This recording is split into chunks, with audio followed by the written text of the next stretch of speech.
کہ ایک حدیث قدسی ہے جس میں اللہ رب العزت نے اپنے بندوں کو فرمایا کہ میرا بندہ میرا قرب حاصل کرتا ہے فرائض کی ادائیگی کے ذریعے، نوافل کی ادائیگی کے ذریعے، اور وہ قرب اتنا بڑھ جاتا ہے کہ سمعہ الذی یسمع بہ، کہ پھر میں اس بندے کے کان بن جاتا ہوں جس سے وہ سنتا ہے، بصرہ الذی یبصر بہ، پھر میں اس کی آنکھیں بن جاتا ہوں جس سے وہ دیکھتا ہے، الغرض فرمایا میں اس کے ہاتھ بن جاتا ہوں جس سے وہ پکڑتا ہے، میں اس کے پاؤں بن جاتا ہوں جس سے وہ چلتا ہے۔ تو یہ ساری قرب کی منازل طے کیسے ہوتی ہیں؟ فرمایا پہلے فرائض کی ادائیگی آتی ہے کہ میرا بندہ فرائض کی ادائیگی پابندی کے ساتھ کرتا ہے۔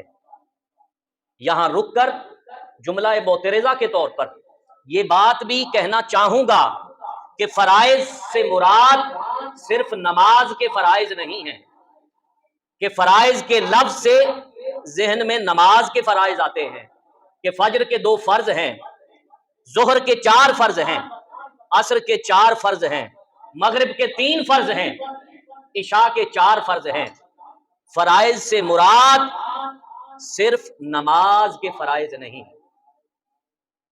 یہ بھی حدیث پاک میں ہے، طلب العلم فریضۃ علی کل مسلم، کہ علم کی طلب کرنا، علم کو حاصل کرنا ہر مسلمان مرد اور عورت پر فرض ہے۔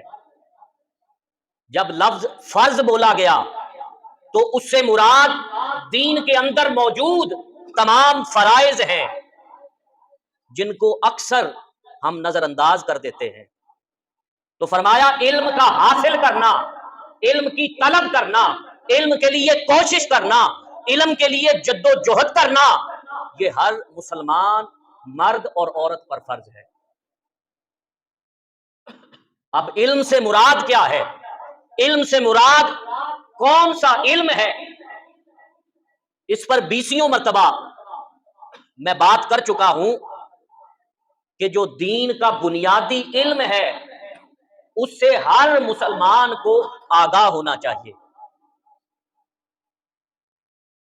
دین کا بنیادی علم، ایک بندہ نماز پڑھنے کے لیے آ گیا، وہ فرض کی ادائیگی کرنا چاہتا ہے، لیکن اس سے پہلے جو طلب علم کو فرض کیا گیا ہے اس کے تحت اس نے دین کا بنیادی علم نہیں سیکھا، وضو کا طریقہ نہیں سیکھا، طہارت کا طریقہ نہیں سیکھا، تو آپ یہ بات سمجھ سکتے ہیں کہ جس کو طہارت کا طریقہ ہی نہیں معلوم وہ نماز کی ادائیگی اور نماز کے فرائض کیا پورے طریقے سے ادا کرے گا۔ جس کو یہ معلوم نہیں کہ غسل کیسے کرنا ہے، جس کو یہ معلوم نہیں کہ وضو کیسے کرنا ہے، جب انسان ناپاک ہو اپنی ناپاکی کو پاکی میں کیسے بدلنا ہے۔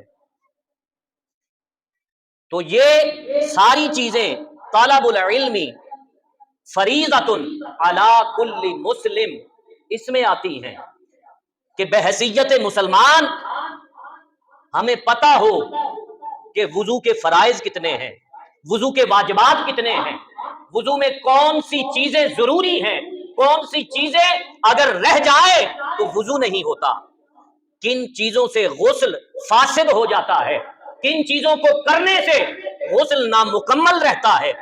اس ساری چیزوں کی آگاہی ہر مسلمان کے لیے ضروری ہے، کیونکہ اگر طہارت سے ہی ایک مسلمان محروم رہ گیا تو دین کی باقی عبادات بھی ختم ہو جائیں گی۔ تو ہم بات کر رہے ہیں فرائض پر۔ علم حاصل کرنا یہ بھی فرض ہے، بلکہ ایک حدیث میں فرمایا کہ علم حاصل کرو چاہے تمہیں سین کیوں نہ جانا پڑے۔ اس وقت میں سین دنیا کا آخری کونا تھا، تو حضور نے فرمایا علم کی طلب کے لیے، علم کو حاصل کرنے کے لیے، علم کو پانے کے لیے اگر پوری دنیا بھی تمہیں گھومنی پڑے تو اس سے گریز نہ کرنا۔ پھر صحابہ نے حضور علیہ الصلوۃ والسلام کی اس حدیث پر عمل کیسے کیا کہ ایک حدیث سننے کے لیے صحابہ نے ہزاروں میل کا سفر اونٹوں پر، خچروں پر پیدل سفر کر کے کیا کہ حضور کا ایک فرمان کسی صحابی سے مل جائے۔ تو اللہ رب العزت نے کیا فرمایا؟ فرائض کی ادائیگی سے بندہ میرا قرب پاتا ہے۔ علم حاصل کرنا بھی فرض، ماں باپ کی خدمت کرنا یہ بھی دین کے اندر فرض ہے۔ قرآن نے کہا اُفٍ وَلَا تَنْهَرْهُمَا، کہ والدین کا مقام کیا ہے، والدین کا مرتبہ کیا ہے، والدین کی عزت و تکریم کیا ہے۔ ایک حد دے دی کہ اف بھی نہ کہو۔ اور مفسرین نے اس کی مثالیں دی ہیں کہ اس اف سے کیا مراد ہے۔ ہم تو اف سے مراد یہ لیتے ہیں نا کہ جب بندہ بہت اکتا جائے کسی چیز سے تو وہ کہتا ہے اف میرے خدا، اف یہ کیا ہو گیا۔ لیکن مفسرین نے اس آیت کی شرح کے اندر لکھا ہے کہ اگر قلم سے لکھتے ہوئے اس قلم پر آ کر مکھی بیٹھ جائے اور مکھی کو اڑانے کے لیے جو ایک پھونک ماری جاتی ہے، یہ اس اف سے مراد وہ اف ہے کہ اتنی سی بھی اکتاہٹ اور اتنی سی بھی منہ سے ہوا خارج کرنا والدین کے لیے اور چہرے پر ناگواری کے آثار لانا دین میں اس کی بھی اجازت نہیں ہے۔ اور حضور علیہ الصلوۃ والسلام نے فرمایا کہ 3 چیزیں ایسی ہیں جن سے کسی کو بھی رخصت نہیں ہے۔ دین کے اندر مختلف اوقات میں مختلف لوگوں کو ریلیکسیشن دی گئی، جیسے سفر کے اندر نماز میں رخصت ہے کہ قصر نماز پڑھ سکتے ہیں، سفر کے اندر روزے کی رخصت ہے، مخصوص ایام کے اندر عورت کو نماز کی رخصت ہے۔ حضور نے فرمایا 3 چیزیں ایسی ہیں کہ جن میں کسی کو بھی رخصت نہیں۔ ان چیزوں میں پہلی چیز فرمایا بر الوالدین، والدین کے ساتھ بلائی کرنا، والدین کے ساتھ نیکی کرنا، اس سے کسی بھی حال میں رخصت نہیں ہے۔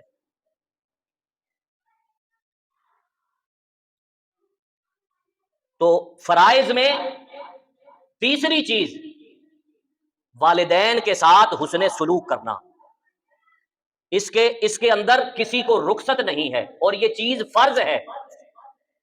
اس فرض کی ادائیگی ہر مسلمان کے ذمے ہے،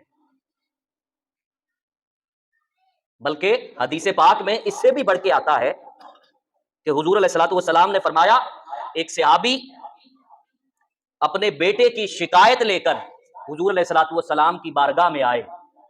واہ، صحابہ کا کیا ادب تھا کہ کوئی بھی پریشانی صحابہ کو آتی تو اس کے حل کے لیے حضور کے پاس دوڑے چلے آتے۔ تو صحابی نے عرض کی یا رسول اللہ میرا بیٹا مجھ پر سختی کرتا ہے۔ حضور علیہ الصلوۃ والسلام نے اس کے بیٹے کو طلب فرمایا، یقیناً وہ بھی صحابی تھے، اور کہا کہ تیرے باپ نے تیری شکایت کی ہے۔ بیٹے نے آگے سے کہا کہ میرا باپ میرے مال کو ضائع کرتا ہے۔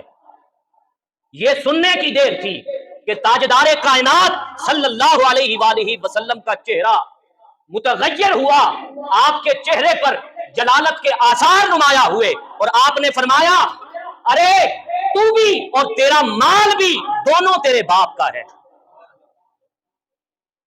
تو کہتا ہے کہ تیرا مال ضائع کرتا ہے، صرف تیرا مال ہی تیرے باپ کا نہیں، تو بھی اور تیرا مال دونوں، یہ دونوں چیزیں تیرے باپ کی ہیں۔